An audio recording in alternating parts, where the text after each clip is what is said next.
L'échantillon étudié est un sous-ensemble composé d'éléments, objets, individus, etc., ayant au moins un caractère en commun qui conditionne leur appartenance à l'ensemble. Par exemple, les étudiants de la première année économie à l'université Paris 8.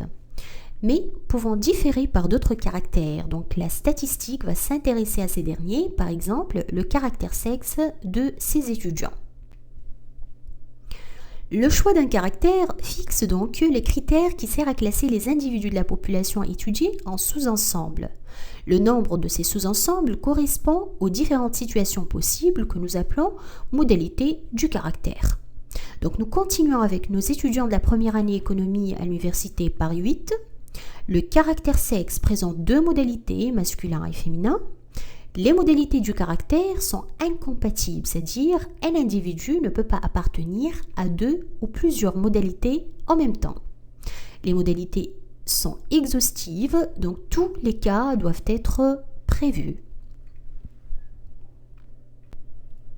Il existe deux types de caractères, caractère qualitatif et caractère quantitatif. Nous parlons de caractère qualitatif quand ce caractère n'est pas chiffré ou tout simplement lorsqu'il s'agit des mots. Par exemple, la nationalité des personnes résidant aux États-Unis au 31 décembre 2019, le sexe, etc. Nous distinguons donc deux types de caractères qualitatifs. Caractère qualitatif nominal et caractère qualitatif ordinal.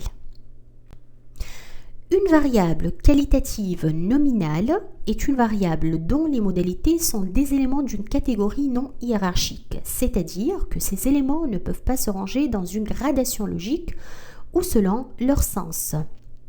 Par exemple, la variable l'état matrimonial légal correspond à l'une des quatre modalités suivantes: marié, divorcé, veuf et célibataire.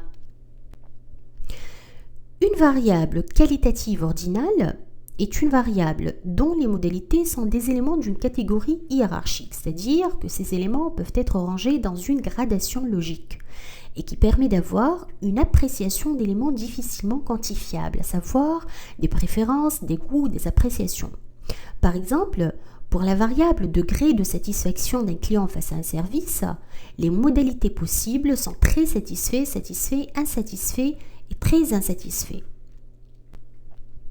Par contre, un caractère est dit quantitatif, caractère ordonné ou encore mesuré, quand il se traduit par un nombre. Donc ce type de caractère est alors une mesure. Exemple, l'âge, le poids, etc. Le nombre est appelé donc une variable statistique. L'ensemble des modalités possède alors une structure numérique. Une variable statistique discrète ou d'échelle discrète est la variable où l'échelle de mesure est l'ensemble des entiers naturels n. Les modalités du caractère étudié seront soit des valeurs possibles de la variable si elles sont peu nombreuses, par exemple le nombre d'enfants à charge d'une famille, soit des regroupements appelés classes lorsque les valeurs sont nombreuses, par exemple le classement des entreprises françaises selon leur taille mesurée par le nombre de salariés.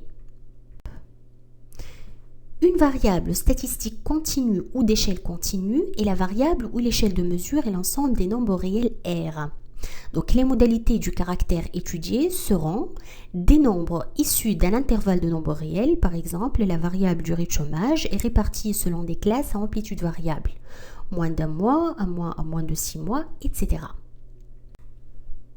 En général, la différence entre variable quantitative discrète et variable quantitative continue est que les variables discrètes des nombres, par contre, les variables continues approximent.